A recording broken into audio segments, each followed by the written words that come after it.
Good afternoon, everybody. I hope you're all right, and our young people are well and truly back at school, as you can probably hear in the background, which is very nice. So we've been talking these last few weeks about believing in God and what it might mean for us. Last week we thought about tragedy and sadness and how God maybe could be seen to be unfair if he didn't answer our prayers or if he let terrible things happen to us. And we concluded, yes, much of life is completely unfair. And why should I commit myself to a God who didn't do what I want or expect? But we also noticed our willingness to believe in God and Jesus, his son, being dependent only on ourselves, on me, and that is not the basis for any true relationship, either between ourselves and another person, and of course ourselves and Almighty God. So I want to look at a few, what you might call literary examples that illustrate this point. Many years ago, there was a Church of England, quirky Church of England priest called Sidney Carter, who worked in the inner city in London. And he wrote poetry and hymns as well. And his most famous hymn, which you'll all know, is "I am the Lord of the dance," said he.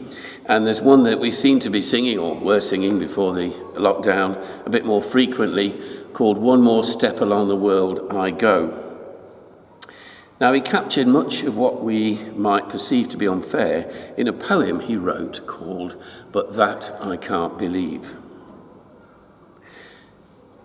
It was on a Friday morning that they took me from the cell, and I saw they had a carpenter to crucify as well. "It's God they ought to crucify instead of you and me," I said to the carpenter hanging on the tree. "You can blame it onto Pilate, you can blame it on the Jews, you can blame it on the devil. It's God that I accuse. You can blame it onto Adam, you can blame it onto Eve, you can blame it on the apple, but that I can't believe. It was God who made the devil and the woman and the man, and there wouldn't be an apple if there wasn't in the plan." Excuse my phone. "It's God they ought to crucify instead of you and me," I said to the carpenter hanging on the tree. "Now Barabbas was a killer, and they let Barabbas go, but you're being crucified for nothing that I know. But God, your God, is up in heaven, and he doesn't do a thing, with 1,000,000 angels watching, and they never move a wing. It's God they ought to crucify instead of you and me," I said to the carpenter hanging on the tree. "To hell with Jehovah," to the carpenter I said. "I wish that a carpenter had made the world instead. Goodbye. Good luck to you. Our ways will soon divide. Remember me in heaven as the man you hung beside. It's God they ought to crucify instead of you and me," I said to the carpenter hanging on the tree. In J.R. Tolkien's Hobbit, which many of you will be very familiar with, particularly of my generation, Gandalf invites Bilbo to embark on the adventure of life thus: "I'm looking for someone to share in an adventure that I'm arranging, and it's very difficult to find anyone." To which he receives the reply, "I should think so in these parts. We're plain, quiet folks and have no use for adventures. Nasty, disturbing, uncomfortable things make you late for dinner. I can't think what anybody sees in them." And finally, more recently, the novelist Zadie Smith portrays a young woman who wakes up to the fact that she sees everyone insofar as they relate to her. "For in my mind at that time, and perhaps it is for most young people, I was at the center of things, the only person in the world with true freedom. I moved from here to there, observing life as it presented itself to me, but everyone else in these scenes, all the subsidiary characters, belonged only in the compartments in which I had placed them." Is this the whole of the story? And it can't be. Too much time is spent on concentrating on what I can believe and under what circumstances I am prepared to commit myself to another person. I've spoken to you already about the great Father Karl Rahner, one of the greatest theologians of the 20th century. And after thousands of publications and 60 years of trying to fathom the mystery of God, he could say, "I believe because I have not as yet found sufficient reason for not doing so.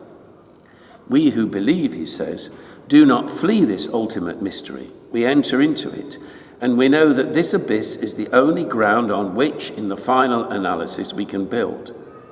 The fact is that it is God who is not only revealing himself to us, but that it is he who is drawing us into this relationship of faith.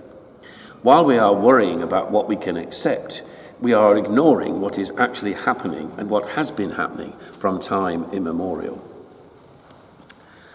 To believe, in the Christian sense, implies commitment to another person, who they are, what they say, to the extent of losing yourself in them, so that what you think, want, or feel is no longer of any consequence. Could any of us do that? Much would depend, of course, on who that person was, what they were like, and what impact they made on us. And perhaps we might ask ourselves about our capacity to be moved for someone or something to have an impact upon us, even briefly or permanently. Who could do that to you, and how? If I were to ask, for example, which famous person who has died made the most impact on you and on your lives, which much might depend on how old you are and how far back you can remember. Many older people like me can remember John F. Kennedy, or his brother Robert even, John Lennon, Elvis Presley, Martin Luther King, Princess Diana, or the unknown victims of what was called 9/11 in New York. And the interesting thing about that is, what makes us remember them is the sudden, even tragic manner of their death. We can remember where we were when it happened, and also wanting to know more about what the person had achieved in their life because of their death. Remember Ayrton Senna, the racing driver, who died violently in a race watched by millions of people, and yet he'll be forgotten soon. Many of these events stopped the world, but this wouldn't happen now. What about Christian Eriksen? He was the Danish footballer, who collapsed on the pitch in the first game of the recent European Championship. Everyone was stunned, and Gary Lineker said that it proved that in the end, football really didn't matter. But Eriksen recovered, and no one's talking about him now. We're back to the football. And in a way, we've become saturated with tragedy and used to it and disaster, so that nothing has a devastating effect on us for so long. The atrocities of Afghanistan in recent weeks have left us now, or at least for the moment, and we feel we've moved on. But they're still happening, maybe not to that extent. But they don't affect us in the same way, because there's holidays, football, getting back to normal, whatever that is, to think about, or some other thing. The devastation was short-lived and has not really made a huge difference to our lives, sadly. So given all this, here's a question. Why does Jesus Christ, a wandering preacher and carpenter who died 2,000 years ago, still have such a fascination for and engagement in the lives of so many millions of people? There can be only one answer, namely that he's not dead, but alive. Still alive and active today.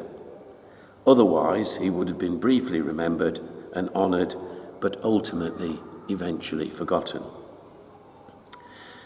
Father Timothy Ratcliffe, the Dominican, puts all this in context. He says, Christianity makes the strange claim that to be fully alive means embarking on a perilous journey that may cost you everything.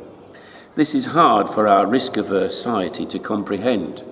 Our culture is fearful. Games of conkers must be avoided because someone might get hurt. A supermarket refuses to sell teaspoons to a 16-year-old lad lest they be used as weapons. In universities, students demand safe places in which they can take refuge from people who might challenge them. Generation Snowflake is comprised of young people who believe that it is their right to be protected from anything that makes them feel uncomfortable. The Christian understanding of what it means to be alive is thoroughly countercultural, he says. It ought to have a health warning. Following the Lord of life is a hazardous adventure for which there are no insurance policies. As Father Herbert McCabe said, if you love, you will get hurt and possibly killed. If you do not love, you are dead already. When people are drifting away from our churches, it's tempting to sell a nice and safe Christianity, not too demanding. Perhaps a gentle spirituality will be more attractive. Such marketing of Christianity is bound to fail, above all else, because Christian spirituality is anything but safe. A tame faith betrays what is at its very heart, which is the adventure of transcendence. Christianity is attractive because it invites us to be daring, to give away our lives without condition.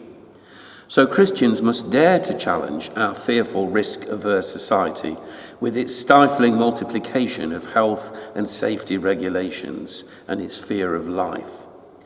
The fear of many is that to be a committed Christian is somehow to turn into a plastic saint, inauthentic, inhuman, with a fixed smile and a pocket full of pious platitudes. On the contrary, it is the long, painful gestation of who you alone are called to be. The less you care about who you are, the more you become yourself. The adventure of Christianity includes becoming oneself by forgetting oneself. This bold adventure of faith sometimes asks us to embark on new ventures and sometimes the courage to stay put. Wisdom lies in knowing which. It carries us beyond what is familiar, beyond any small inherited or constructed identity. Who we are has yet to be revealed. As we accompany the early disciples as they walk with Jesus, we shall learn more about what it means to be alive, imaginatively, emotionally, mentally, and spiritually alive, he says. And it may well be that none of us thinks about our life, our faith, our Christianity as an adventure, and that's the problem. We can think of it as church-going, or being nice, or doing good things, or as an imposition which curtails our ambitions for ourselves and our family, which restricts us, judges us, and even condemns us. And as a consequence, it is not a way of life we would fully want to engage in. We are peddled every day adventures through adverts for gambling, holidays, clothes, makeup, and especially insurance.